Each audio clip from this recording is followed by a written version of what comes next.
کے سامنے 1000 پاؤنڈ موجود ہے، پڑا ہوا ہے، 1,00,000 روپیہ ہے، آپ جانتے ہیں کوئی دیکھ نہیں رہا، خیال آیا کیا یہ اٹھا لوں، چوری کر لوں، اس خیال کا آنا حاجس، خیال کا بار بار آنا خاطر، اور حدیث نفس سے منصوبہ بنانا کہ میں اٹھا لوں یا نہ اٹھاؤں، اسے کہتے ہیں حدیث نفس۔ اور پھر ہم کہتے ہیں کہ جب انسان کا 50% سے زیادہ پرسنٹیج ہو، ذہن غالب جہت اس جانب ہو کہ میں نے اس گناہ کا ارتکاب کرنا ہے، اسے کہتے ہیں ہم۔ اور جب انسان پختہ عزم کر لے، عزم مصمم ہو جائے، پختہ عزم ہو جائے کہ میں نے اس گناہ کا ارتکاب کرنا ہے، تو اسے کہتے ہیں عزم۔ ناظرین کرام، یہ جو پہلے 4 خیالات ہیں جو انسان کے ذہن میں پیدا ہوتے ہیں، شریعت مطہرہ میں اس کا کوئی مواخذہ نہیں ہے، یعنی آخرت میں اس پر کوئی گرفت نہیں ہوتی، خیال کے آنے پر گرفت نہیں ہوتی، خیال کے بار بار آنے پر گرفت نہیں ہوتی، اور اس کے علاوہ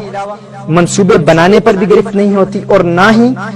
اگر اکثر غالب جہت اس طرف ہے کہ گناہ کا ارتکاب کرنا، اس پر بھی کوئی گرفت نہیں ہے۔ لیکن جب انسان عزم بنا لے، عزم کر لے، ارادہ کر لے، پختہ ارادہ کر لے کہ میں نے اس گناہ کا ارتکاب کرنا ہے، تو اس پر آخرت میں مواخذہ ہے، باز پرس ہے۔ اسی کا ذکر اللہ عز و جل نے قرآن کریم میں سورہ بنی اسرائیل میں ارشاد فرمایا ان السمع والبصر والفؤاد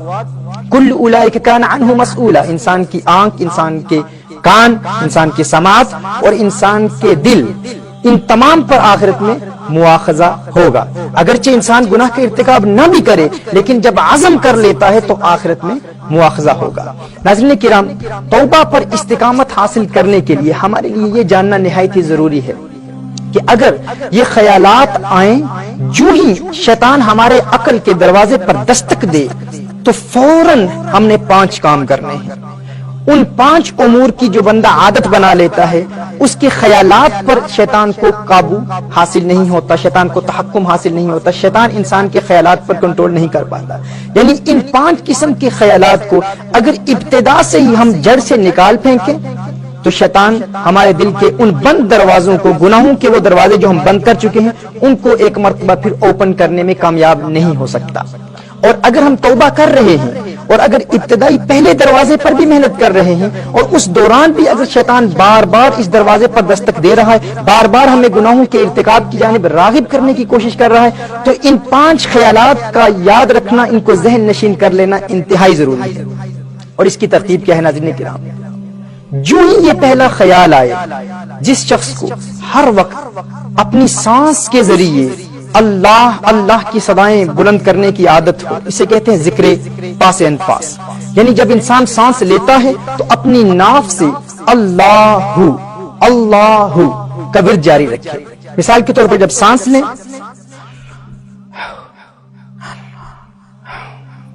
ہر سانس کے ساتھ جو شخص اللہ کی عادت بنا لے اور کوشش کرے کہ دن کا اکثر وقت جب بھی سانس لے،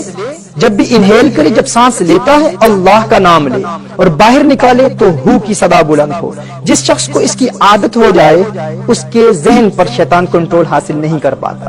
پہلا پوائنٹ یہ ہے۔ دوسرا پوائنٹ یہ ہے کہ جو ہی حاجز کی کیفیت پیدا ہو، مثال کے طور پر جو ہی خیال پیدا ہو، پہلا خیال آئے کہ گناہ کا ارتکاب کر،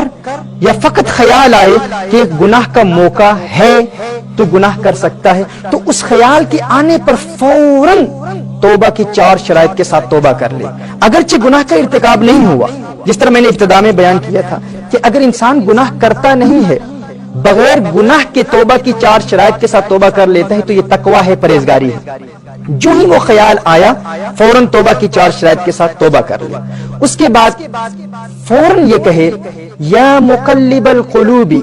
ثبت قلبی علی دینک۔ مسند امام احمد کی یہ روایت ہے، رسالت میں آپ صلی اللہ علیہ وآلہ وسلم کی دعا ہے،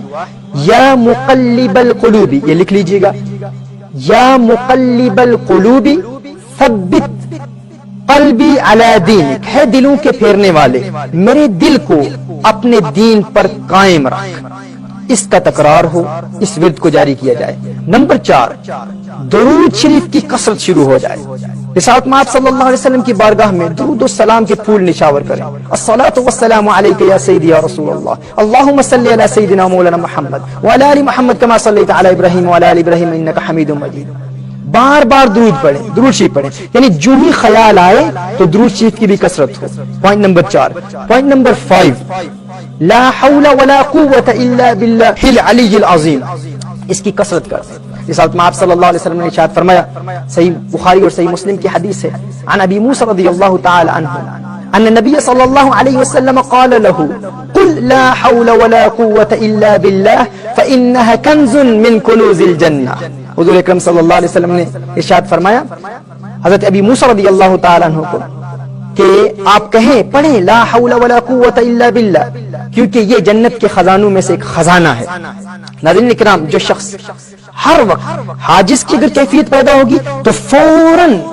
اپنے نفس پر کنٹرول کرنے کے لیے ان 5 امور پر عمل کر لے۔ پھر اگر شیطان کا حملہ مزید بڑھتا ہے تو حاجز سے خاطر پر چلا جاتا ہے، یعنی بار بار خیالات آنا شروع ہو جاتے ہیں، پھر فوراً ان 5 امور پر عمل کرے، اور پھر اگر خاطر سے حدیث نفس تک چلا جاتا ہے پھر اس پر عمل کرے، حدیث نفس سے اگر ہم تک چلا جاتا ہے پھر ان 5 پر عمل کرے اور عادت بنا لے، ایسی عادت بن جائے ناظرین کرام کہ انسان یہ پختہ عہد کر لے کہ میں نے اگر دل کے دروازے بند بھی نہیں کیے، اگر توبہ کے مراحل ابتدا سے بھی شروع ہیں، اگر میں فقط آنکھ پر بھی عمل کر رہا ہوں تو ان 5 چیزوں کو یاد رکھوں گا، حاجز،